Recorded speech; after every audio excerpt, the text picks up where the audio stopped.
ஆண்டவராய் இயேசு கிறிஸ்துவின் நாமத்தினாலே உங்களுக்கு யாவருக்கும் வாழ்த்துதலை தெரிவித்துக் கொள்கிறேன். வார்த்தையும் வாழ்க்கையும் 19வது செய்தியை நான் உங்களோடு கூட பகிர்ந்து கொள்ள ஆசிக்கிறேன். நான் வாசிக்கிறேன் லூக்கா 2ஆம் அதிகாரம் 10வது வசனத்துல கிறிஸ்துமஸ் காலங்களிலே நாம் எதை செய்ய வேண்டும் என்று ஒரு 3 காரியத்தை நான் இந்த நாளிலே உங்களோடு கூட பகிர்ந்து கொள்ள ஆசிக்கிறேன். லூக்கா 2:10 தேவதூதன் அவர்களை நோக்கி, பயப்படாதிருங்கள், இதோ எல்லா ஜனத்துக்கும் மிகுந்த சந்தோஷத்தை உண்டாக்கும் நற்செய்தியை உங்களுக்கு அறிவிக்கிறேன். கிறிஸ்துவுக்குள் பிரியமானவர்களே, எல்லா ஜனத்துக்கும், உலகத்துல பிறந்திருக்கிற, மனுக்குலத்துல பிறந்திருக்கிற எல்லா ஜனத்துக்கும் சந்தோஷத்தை உண்டாக்கும் நற்செய்தி என்று சொல்லப்பட்டிருக்கிறது. இதை ஆங்கிலத்தில் குறிப்பிட வேண்டும் என்றால் ஜாய். முதலாவது பாயிண்ட் ஜாய். ஜாய் நமக்குள்ள இருக்குதா? உண்மையான சந்தோஷம், உண்மையான சமாதானம், உண்மையான நிறைவு நமக்குள்ள இருக்கிறதா? இந்த கிறிஸ்துமஸ் நாட்கள் நம்ம யோசித்து பார்க்க வேண்டும். உண்மையான ஹாப்பினஸ், மனமகிழ்ச்சி இருக்கிறதா என்பதை நாம் இந்த நாளில் ஆராய்ந்து பார்க்க வேண்டும்.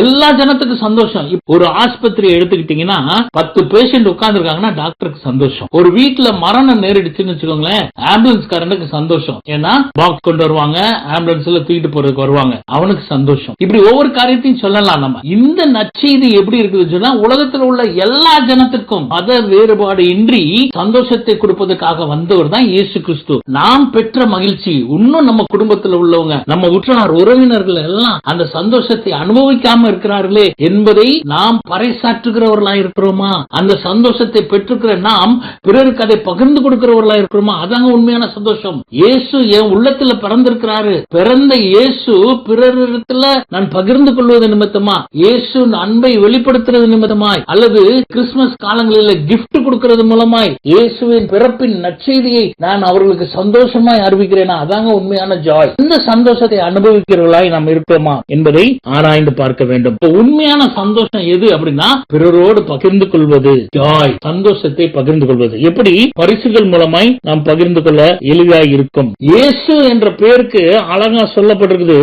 1:21 இயேசு என்று பெயரிடுவாயாக, ஏனெனில் அவர் தமது ஜனத்தின் பாவங்களை நீக்கி அவர்களை ரட்சிப்பார் என்று சொல்லப்பட்டிருக்கு. கிறிஸ்துவுக்குள் பிரியமானவர்களே, இந்த ரட்சிக்கப்பட்டிருக்க நாம் ரட்சகரை அறிவிக்கிறவர்களா இருக்கிறோமா? பிறரை ரட்சிப்புக்குள்ள, இருள் இருக்கிற ஜனங்களுக்கு வெளிச்சத்தை தர மாதிரி, ஒளி இல்லாத இருள்ல வாழ்ந்து கொண்டிருக்கிற ஜனங்களுக்கு ஒளியாகிய கிறிஸ்துவை பிரதிபலிக்கிறதுக்காக நான் இந்த கிறிஸ்துமஸை கொண்டாடுகிறேனா, சந்தோஷத்தோடு கொண்டாடுகிறேனா என்பதை பறைசாற்றுகிறவர்களா இருக்கிறோமா தான் நம்மளை நாமே ஆராய்ந்து பார்க்க வேண்டும். நம்ம எப்படிங்க இருக்கிறோம்?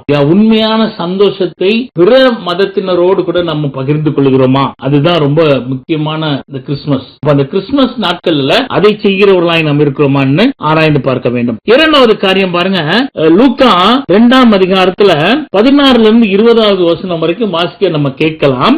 தீவிரமாய் வந்து மரியாளையும் யோசேப்பையும் முன்னணியிலே கிடத்தி இருக்கிற பிள்ளையையும் கண்டார்கள். கண்டு அந்த பிள்ளையை குறித்து தங்களுக்கு சொல்லப்பட்ட சங்கதியை பிரசித்தம் பண்ணினார்கள். மேய்ப்பராலே தங்களுக்கு சொல்லப்பட்டதை கேட்ட யாவரும் அவைகளை குறித்து ஆச்சரியப்பட்டார்கள். மரியாளோ அந்த சங்கதிகளை எல்லாம் தன் இருதயத்திலே வைத்து சிந்தனை பண்ணினாள். மேய்ப்பர்களும் தங்களுக்கு சொல்லப்பட்டதின்படியே கேட்டு கண்ட எல்லாவற்றிற்காகவும் தேவனை மகிமைப்படுத்தி துதித்துக் கொண்டு திரும்பி போனார்கள்.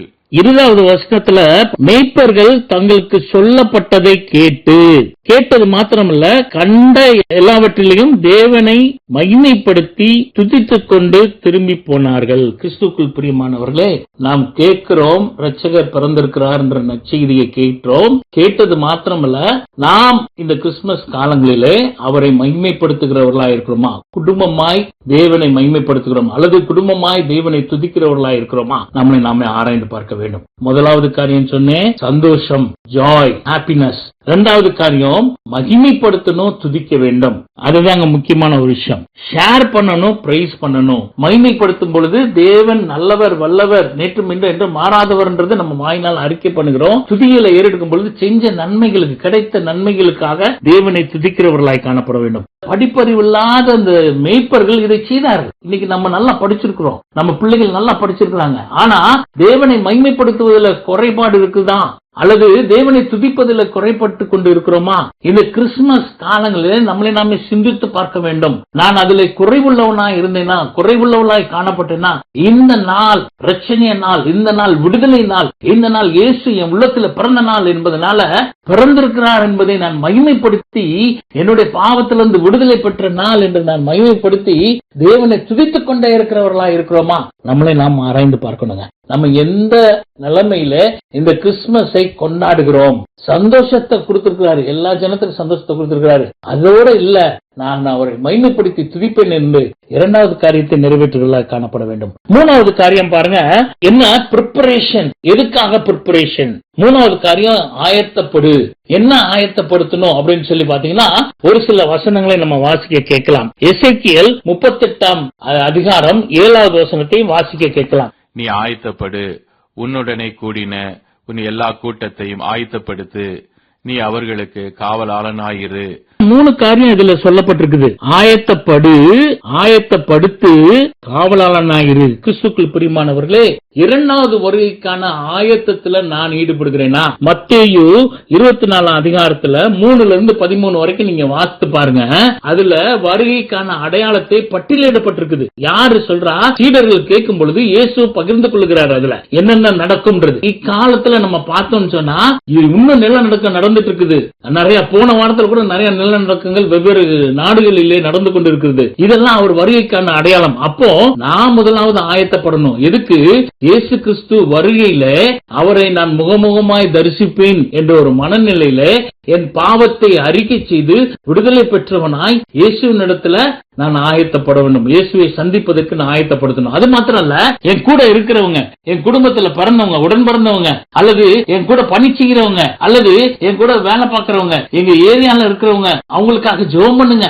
அந்த குடும்பம் ரட்சிக்கப்படணும்ன்றதுக்காண்டி ஜெபம் பண்ணணும். அதுதாங்க அவங்கள ஆயத்தப்படுத்துறது.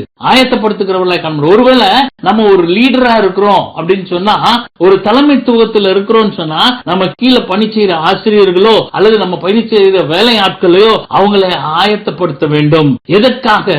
இயேசு வரப்போகிறார் நியாயாதிபதியாய். அவரை நாம் சந்திப்பதற்கு நான் பெற்ற சந்தோஷத்தை, நான் பெற்ற ரட்சிப்பை, நான் பெற்ற மகிழ்ச்சியை நான் அவர்களோடு கூட பகிர்ந்து கொண்டு நீங்களும் பெற்றுக்கொள்ளலாம். ஆயத்தப்படுத்து, அவங்கள வருகைக்காக ஆயத்தப்படுத்துங்க. பாவத்தை அறிக்கை செய்யறதுக்கு உதவிச்சீங்க, விடுதலை பெறுவதற்கு உதவிச்சீங்க. வார்த்தையை கொடுங்க. தேவனுடைய வார்த்தை அவர்களை ரட்சிக்கும் என்பதை அவர்களோடு கூட பகிர்ந்து கொள்ள வேண்டும். அது மாத்திரம் இல்லங்க, அதோட முடிக்கல. இந்த எசேக்கியேல் அழகா சொல்றாரு, காவலாளனாயிரு. எப்படின்னா முடிவு பரியந்த நிலைத்து நிக்கணும். முடிவு பரியந்த நிலைத்து நிக்கிறவனே ரட்சிக்கப்படுவான் என்று சொல்லப்பட்டிருக்குது. மத்தேயுல சொல்லப்பட்டிருக்கிற காரியத்துல நீங்க பார்த்தீர்களானால் 24:3 பாத்தீங்கன்னா எச்சரிக்கையாயிரு, எச்சரிக்கையாயிரு 2 இடத்துல வருது. என்ன சொல்றாரு? தவறான உபதேசங்கள், தவறான காரியங்கள் நம்ம கேட்டுக்கொண்டே இருப்போம். சரிங்களா? அப்போ அதுக்கு எச்சரிக்கையாயிருன்னு சொல்றாரு. அப்ப காவலாளனா இந்த மாதிரி துரு உபதேசத்துக்குள்ள போகாதபடிக்கு அவர்களை காவல் காத்து அவர்கள் நிலைத்து நிற்கிறதுக்கு, விசுவாசத்துல உறுதியாய் நிற்கிறதுக்கு நான் உதவி செய்கிறவளா இருக்கிறேனா, உதவி செய்கிறவனா இருக்கிறேனா? அதுதாங்க உண்மையான கிறிஸ்துமஸ். ஆயத்தப்படணும், ஆயத்தப்படுத்தணும், காவலாளனா இருக்கணும். நம்ம செய்கிறவர்களா இருக்கிறோமா? நம்மளை நாமே ஆராய்ந்து பார்க்கலாமாங்க. தேவன் நம்மளை ஆசீர்வதிக்கணும்னு சொல்லி விரும்புகிறாரு.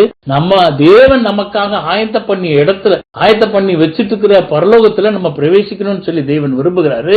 அதுக்காக தான் இந்த பூலோகத்துல வந்தாரு, வாழ்ந்தாரு, மரித்தாரு, உயிர் தெளிந்து இன்னைக்கு ஆவியாய் நம்மளோடு கூட அசைவாடி கொண்டு இருக்கிறார். நம்ம ஏற்றுக்கொள்வதற்கு ஆயத்தமா இருக்கிறோமா? நம்மளை நாமே ஆராய்ந்து பார்க்க. இந்த கிறிஸ்துமஸ் நாள் நமக்கு ஒரு ரட்சிப்பின் நாள், விடுதலை நாள், ஒரு சந்தோஷத்தின் நாள், ஒரு ஆயத்தப்படுத்துகிற நாள் என்பதை நாம் உணர்ந்தவர்களாய், அல்லது நம்ம இந்த கிறிஸ்துமஸ் நாட்களில 3 காரியத்தை செய்யணும்னு நான் சொன்னேன். சந்தோஷமா இருக்கணும், அடுத்தது ஷேரிங் அண்ட் பிரைசிங் இருக்கணும், 3வது காரியம் பிரிப்பரேஷன் இருக்கணும் 2வது வருகைக்கு. கேட்கலாமா தேவனிடத்துல? கண்களை மூடி ஆண்டவரை நோக்கி பார்க்கலாம். கிருபை நிறைந்த அன்பின் ஆண்டவரே, இந்த நாளுக்காக ஸ்தோத்திரிக்கிறோம். நாங்க 3 காரியத்தை பார்த்தோம் ஆண்டவரே. சந்தோஷமா இருக்கணும்னு நினைத்தோம், சந்தோஷமா இருக்க கத்துக்கிட்டோம் ஆண்டவரே, துதிக்கணும் ஆண்டவரே, ஷேர் பண்ணணும்ன்றத புரிந்து கொண்டோம்.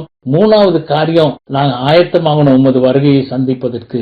அதுக்கான காரியங்கள்ல எங்களை வழி நடத்துங்கப்பா. உமது வார்த்தையினால எங்களை எடுக்கட்டுங்க. நீங்க பொறுப்பேற்றுக் கொள்ளுங்க, வழி நடத்துங்க. இயேசு கிறிஸ்துவின் நாமத்தினாலே வேண்டுதல் செய்கிறோம் நல்ல பிதாவே, ஆமென். அகஸ்டஸ் அகாப்பே கவுன்சிலிங் மினிஸ்ட்ரி ஜெப குறிப்புக்கோ அல்லது கவுன்சிலிங்கோ எங்களோடு கூட தொடர்பு கொள்ளலாம். யூடியூப்ல இந்த சேனல் இருக்குது, அகஸ்டஸ் செல்லதுரைன்னு. அதை சப்ஸ்கிரைப் பண்ணும்படி உங்களை அன்போடு கூட கேட்டுக்கொள்கிறேன். கர்த்தர் உங்களை ஆசீர்வதிப்பாராக. நன்றி. God bless you. ஆமென்.